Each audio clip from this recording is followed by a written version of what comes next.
The sun beat mercilessly on Tombstone's cracked earth, turning the air into a wavering mirage of heat and dust. The townspeople gathered not for justice, but for spectacle. The wooden stage creaked beneath the weight of cruelty as a trembling Apache woman stood barefoot, her wrists bound by rusted chains. Sweat trickled down her dirt-streaked face, yet her dark eyes held no surrender. A trader barked out her price like she was cattle. $1, someone shouted. The men laughed, their voices sharp as knives. She stood motionless, jaw tight, her pride the only thing they could not strip away. Near the edge of the crowd, a man leaned on a weathered fence post. His name was Cole Turner, a cowboy who'd seen too much of the world's ugliness to be shocked by it. But something about her, this woman's stillness amidst the cruelty, made his chest tighten. He wasn't rich, barely surviving off the few cattle he owned, yet he stepped forward without hesitation. $3, he said calmly. The laughter faded, eyes turned. Cole reached into his pocket, dropped the silver coins into the trader's palm, and climbed the steps toward her. The trader smirked, unlocking the chains with a careless shrug. The metal fell to the ground with a heavy clink. For a moment she didn't move. Her wrists, red and raw, trembled slightly before she lifted her chin. Her gaze met Cole's, a fierce, questioning stare that pierced right through him. He removed his hat, nodding once, unsure what to say. "You're free now," he muttered. She didn't answer.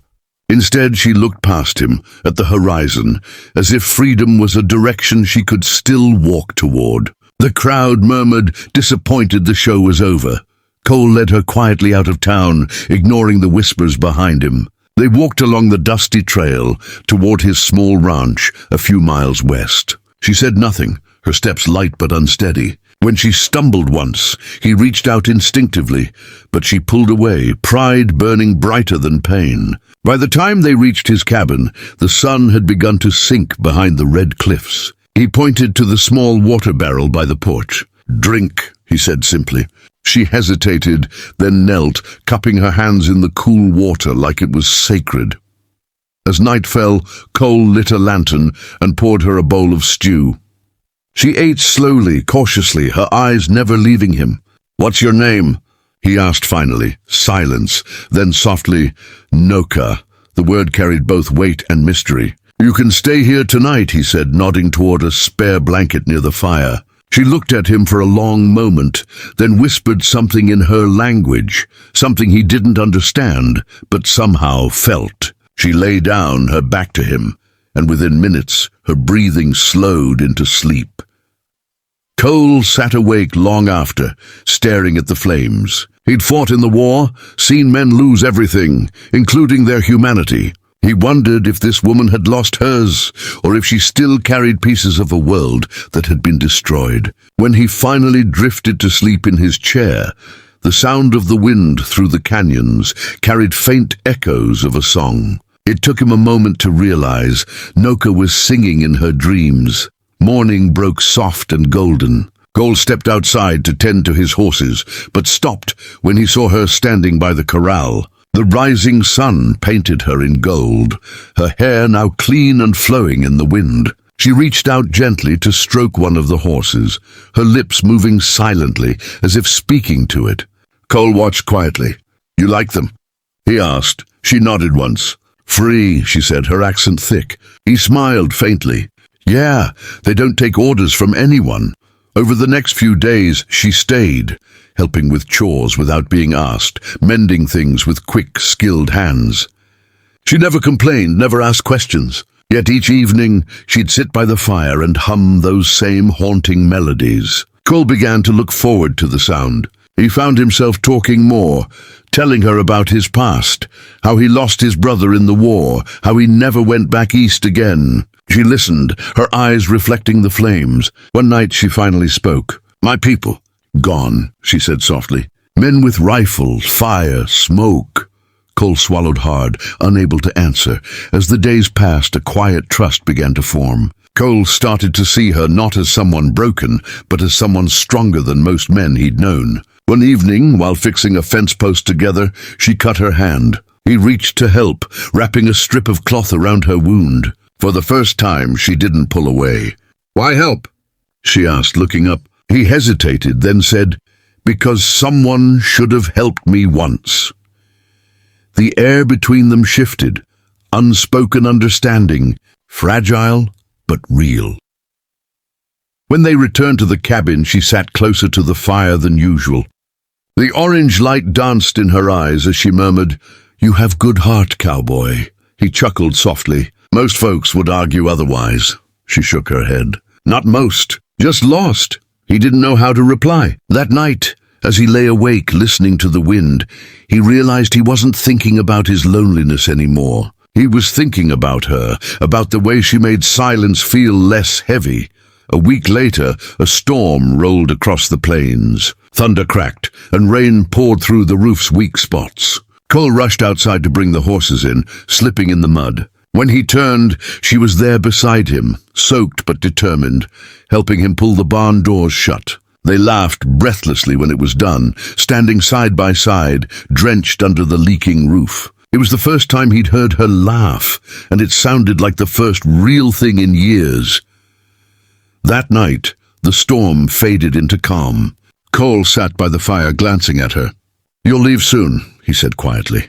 She looked at him, expression unreadable. "Maybe," she whispered. "Maybe not." He smiled, faintly nodding. She added, "You think you saved me, but maybe I save you too."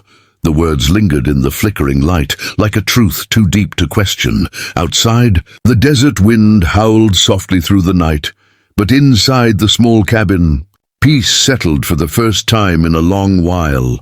Neither spoke again before sleep claimed them, but both knew something had changed. What began with chains and pity was turning into something neither expected, the slow, quiet rebirth of two wounded souls learning to trust the world again. For days, the cabin was filled only with the crackle of fire and the whisper of desert wind. Cole Turner said little, and the Apache woman Noka said even less. She ate quietly, drank from the water barrel, and spent hours outside, staring toward the horizon, as if searching for ghosts. Cole didn't press her with questions. He'd learned long ago that silence could heal better than words. Each morning, he'd leave her a bowl of beans or bread before heading to the fields. Each night, she'd hum those haunting songs again, songs that seemed older than the land itself. On the fourth evening, she finally spoke. Her voice was soft, uncertain. "What, you buy me?" Cole froze, setting down the tin cup in his hands. "Didn't buy you," he said, staring at the flames. "Just couldn't stand watching them treat someone that way." Noka tilted her head slightly, studying him. "You set me free?" she asked. "That's right," he said, his voice low. She was quiet for a moment, then nodded slowly. "Free," she repeated, as though testing the word's weight for the first time in years. The days that followed brought a fragile kind of peace. Noka began helping around the ranch, mending ropes, sweeping the porch, even feeding the horses. Cole noticed how her movements carried both grace and quiet purpose. She didn't speak much, but her presence changed the rhythm of the place. The cabin no longer felt empty. At night, when she sang by the fire, Cole would listen from his chair, eyes closed, letting the sound wash over him like rain in a drought. Something inside him softened, something that had been stone for far too long. One afternoon, Cole found her kneeling by the stream that ran behind the barn, washing her hands in the cool water. The sunlight shimmered on her hair, and for a moment he saw not the woman from the auction block, but someone renewed, strong, alive, and free. "Water good," she said, glancing up. He smiled faintly. "Better than whiskey," he replied. She chuckled lightly, and for the first time he heard her laugh. It startled him, like hearing a bird sing after a long, cold winter. He realized then how deeply he'd missed the sound of joy. That night, as rain pattered gently against the roof, Noka asked, "You alone long time?" Cole hesitated, then nodded. "Lost most of what I had in the war," he said. "Didn't think there was much left worth staying for." She looked at him thoughtfully. "You stay," she said. "You still live." Her words, simple yet heavy, lingered in the warm air. He stared into the fire. "Guess I do," he murmured. Outside, thunder rolled across the plains, but inside, the cabin felt like the safest place in the world. The next morning, Cole woke early to find Noka already outside, feeding the horses. The dawn painted the desert in soft golds and pinks. He watched her move with quiet strength, her bare feet leaving faint prints in the dust. "You work like you've been here forever," he said, stepping beside her. She smiled. "My hands remember," she said simply. When the horse nuzzled her shoulder, she whispered in Apache, and Cole felt a strange peace settle in his chest. He realized he didn't want her to leave. Not now, not ever. Days passed and they began to share laughter, small stories and silence that no longer felt lonely. One evening, Noka showed him how to braid rope the Apache way, faster and stronger. "Teach me?" he asked. "Only if you listen," she teased softly. He grinned, surprised by her playfulness. Their hands brushed, and time seemed to pause. For the first time since the war, Cole felt alive again, no longer haunted by what he'd lost, but grateful for what he'd found. Then, one morning, everything changed. Cole spotted movement on the ridge, shadows on horseback. His chest tightened. "Riders," he said sharply. Noka stepped forward, her face unreadable. As the group approached, he saw they were Apache warriors, proud and fierce. They dismounted, weapons slung at their sides. Cole's hand hovered near his gun, instinct from years of danger. But Noka raised her arm. "No," she said softly. "My people." The warriors spoke rapidly in their tongue.